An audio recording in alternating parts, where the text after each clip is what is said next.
Boa noite a todos. Bom, hoje vou falar sobre a Constituição Federal e o endurecimento das penas no direito penal brasileiro. Então, já vou pedir para o professor já passar o slide. Ficou um pouquinho fora de ordem, mas eu acho que todos iremos gostar aí do resultado. Então, ali sou Eric Amarão, estudante do 9º semestre, do curso de Direito aqui na Faculdade de Manitã. Então, aí estamos aí na reta final. O objetivo desse trabalho é discutir como a Constituição de 88 ela pode permitir o endurecimento das penas, além de analisar as possibilidades dentro da doutrina jurídica que defende uma posição mais rígida por parte do Estado como resposta à sociedade. Mais um slide, professor.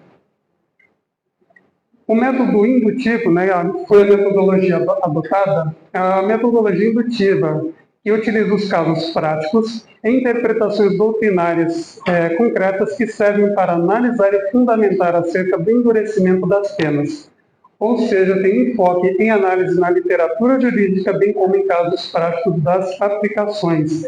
Mais um, pode ir para o próximo. Então, aqui nós temos o tema do endurecimento das penas do Código Penal, à luz da Constituição de 88, levanta a questão sobre como aplicar sanções mais severas, respeitando os princípios da dignidade humana e o devido processo legal, que eu acredito que esse é o grande desafio, porque há juristas contra o que nós vamos ver nesse trabalho. O ponto central é que, mesmo com as limitações constitucionais, há espaço para um direito penal mais rígido, desde que respeitados os princípios fundamentais. Vamos ao próximo, por favor. Aqui nós temos, por exemplo, a parte de teoria, teoria e prática. Nós vamos entrar agora nesse emaranhado. Autores como James Wilson, com sua Teoria das Janelas Quebradas, e Ernest van den Haag, defendem a política de repressão rigorosa para crimes menores como forma de prevenir os delitos. Porque esse autor, ou esses autores, eles falam o seguinte, que o indivíduo ele começa com delitos menores e evolui para delitos maiores. Então, eles pensaram o seguinte, então se nós já começarmos a punir de uma maneira rígida, desde os delitos menores, isso vai ser um fator inibidor para delitos maiores. Então, vamos ao próximo. O criminólogo Ernest van den Haag é amplamente conhecido por defender penas mais severas como uma forma eficaz de prevenção criminal. Segundo ele, o medo da punição é a maior força dissuasora. Há outros, por exemplo, eu não coloquei aqui, que defendem que seria a certeza que a pena vem. Porém, ele discorda, ele fala que é a pena mais severa que é o dissuasor, justificando o uso de penas mais duras para manter a ordem social e reduzir as taxas de criminalidade. Ele sustenta que a severidade da punição, ainda que pareça cruel, é essencial para a estabilidade da sociedade, pois age como um meio eficaz de controle social. O movimento Tolerância Zero, que eu acho que a maioria de vocês conhece ou já ouviu falar, em Nova York, sob a liderança do então prefeito Rudolph Giuliani, implementou a política de tolerância zero, que consistia na aplicação estrita de leis contra pequenos crimes como vandalismo e infrações de trânsito, visando uma redução global da criminalidade. Essa política foi influenciada pela teoria das janelas quebradas, do autor que nós vimos anteriormente, e teve um impacto significativo na gestão urbana e no controle de crimes. E no Brasil nós temos, então, um teórico também bastante conhecido, pelo menos do pessoal do direito, que é Fernando Capês. Em sua obra Curso de Direito Penal, Parte Geral, que analisa o endurecimento das penas do direito penal brasileiro, focando na necessidade de equilíbrio entre a repressão ao crime e aos princípios constitucionais de proporcionalidade e dignidade da pessoa humana. Então nós vemos que Capês, ele defende isso, mas ele fala, olha, temos que ter um equilíbrio, é necessário um equilíbrio. E, havendo equilíbrio, respeita-se, então, a Constituição. E aqui temos também um outro, Luiz Flávio Gomes, argumenta que o endurecimento das penas deve ser visto como um cautela e equilíbrio. Mais um jurista brasileiro que fala, olha, dá para fazer, mas tem que ter equilíbrio. A crise do sistema penal e o direito punitivo defendia que a eficiência do direito penal é essencial, especialmente em casos de crimes graves, como corrupção e crimes de colarinho branco. Recentemente no Peru, por exemplo, né, pegando um caso de fora, o ex-presidente de lá pegou 20 anos de prisão, agora foi recente, não me lembro agora o nome dele, por crimes de ter recebido dinheiro da Odebrecht, 20 anos de prisão por corrupção, né? Quem dera que nós tivemos esse tipo de penalidade no ordenamento jurídico brasileiro. Defende que a eficiência do direito penal é essencial, especialmente em casos de crime de corrupção colarinho branco, mas que o aumento das penas não pode comprometer garantias fundamentais. E aqui nós temos, né, que é o meu preferido, que é Modesto Carvalhosa, renomado jurista brasileiro, é amplamente conhecido por suas defesas do endurecimento das penas, especialmente no contexto de crimes relacionados à corrupção e lavagem de dinheiro. Aqui eu vou até fazer um comentário em cima disso, porque em cima disso as penas também deveriam ser mais duras, porque eu acredito que esse tipo de crime ele fere diretamente a dignidade da pessoa humana, porque a pessoa vai no hospital, não tem um remédio, não tem um leito, não tem um médico, porque desvio, né, de dinheiro por agentes públicos. Então esse tipo de crime deveria ser endurecido ainda muito, porque isso atinge diretamente a dignidade da pessoa humana. Ele argumenta que a corrupção, voltar ao anterior que eu não li o restante, ele argumenta que isso. Ele argumenta que a corrupção no Brasil requer uma resposta penal firme, com a aplicação de penas mais severas, para assegurar que os responsáveis sejam efetivamente punidos e dissuadidos. Agora sim. Agora nós temos o pessoal do contra, né? Que nós temos então que fazer um contraponto do porquê que tem pessoas que defendem que sim, devem endurecer e outros que não. Autores contra o sistema penal mais gravoso no Brasil, Salo de Carvalho é um dos principais juristas que critica o endurecimento das penas. Em sua obra, A Política Criminal de Drogas no Brasil, Estudo Criminológico e Dogmático, ele defende que o aumento das penas é ineficaz na redução da criminalidade e contraria os princípios constitucionais da dignidade da pessoa humana e da proporcionalidade.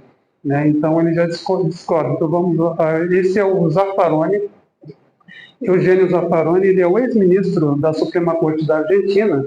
Ele defende o seguinte: ele amplamente referenciado também em debates no Brasil, Zaffaroni sustenta que o endurecimento das penas não resolve a criminalidade e, ao contrário, intensifica a marginalização e a violência social. Ele argumenta que a função do direito penal não deve ser a repressão desenfreada, mas sim a garantia dos direitos humanos e a proporção de uma justiça mais equitativa. Só fazer até um comentário em cima, comparando o Zaffaroni com o Capês, e também o Flávio, né? Os nossos juristas, eles não defendem uma punição desenfreada, eles não defendem punições cruéis, eles defendem o quê? Equilíbrio e defendem uma maior punibilidade para crimes de colarinho branco. Então, de certa forma, embora eles discordem de Zaffaroni que a pena tem que ser mais dura, mas eles concordam que não pode ser desenfreado. Então, eles têm sim um ponto controverso, apesar deles serem distintos. E verificar o impacto do endurecimento das penas, considerando o equilíbrio entre a punição rigorosa e a proteção dos direitos fundamentais. Sim, aqui são os resultados esperados. Ficou um pouquinho fora de ordem, mas eu acho que o tema, os senhores, por certo, devem ter gostado. A pesquisa diz entender como o direito penal pode ser moldado para enfrentar crimes graves, como corrupção e violência, enquanto respeita os princípios da dignidade da pessoa humana e o devido processo legal.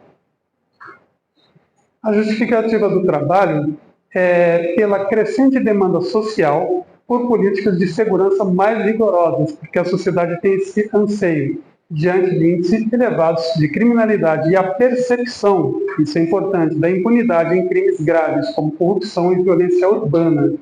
A pesquisa busca explorar o tensionamento entre a necessidade de uma resposta penal mais eficiente e os limites, ou seja, essa palavra, existe sim uma tensão na sociedade quanto a isso, né? proporcionando uma discussão atual e crítica sobre a eficácia das penas mais severas como um instrumento de controle social, visto que descriminaliza isso, libera aquilo. Não tem, no Brasil, a sociedade está colhendo um fruto muito amargo, então algo diferente precisa ser proposto, algo diferente precisa ser feito. E aqui a conclusão é: o direito penal não deve abdicar de seu caráter garantista, mas também não pode ser ineficaz frente às crescentes demandas por segurança e justiça. E por último, recentemente tivemos no Brasil o agravamento da pena de feminicídio, com penas que vão de 20 a 40 anos de reclusão, indo na consonância com os doutrinadores que defendem penas mais gravosas. É mais um exemplo de aplicação prática no que se refere ao endurecimento das penas, e quem dera que os crimes para colarinho branco também tivessem, e também contra a vida, tivessem o mesmo tipo de penalidade. Então aqui a bibliografia, os autores Luiz Flávio, Capês, Carvalhosa, Saulo e os demais. Muito obrigado.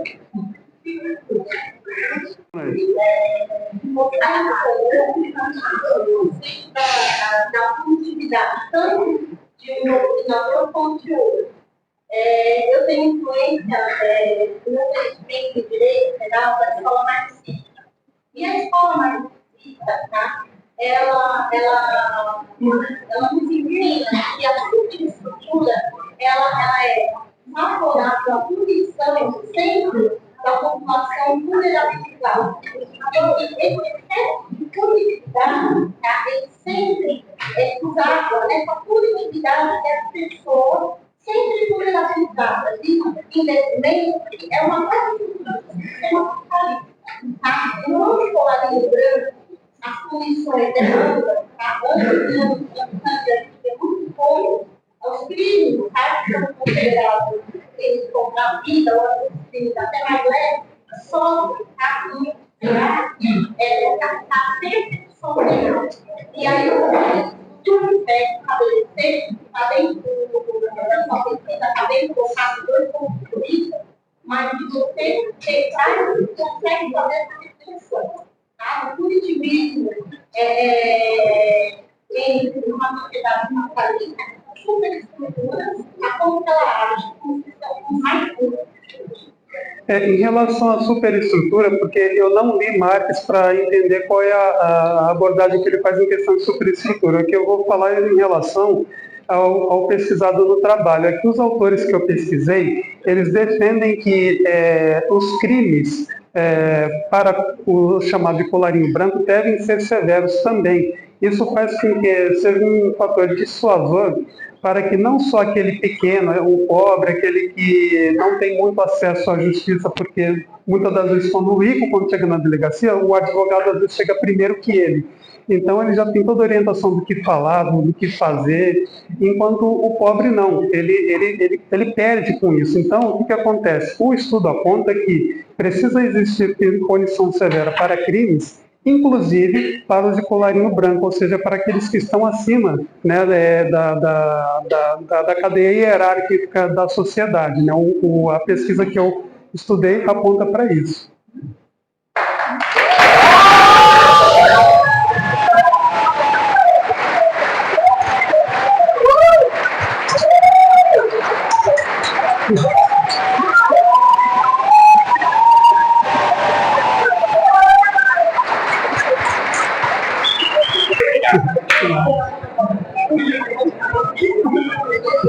Parabéns.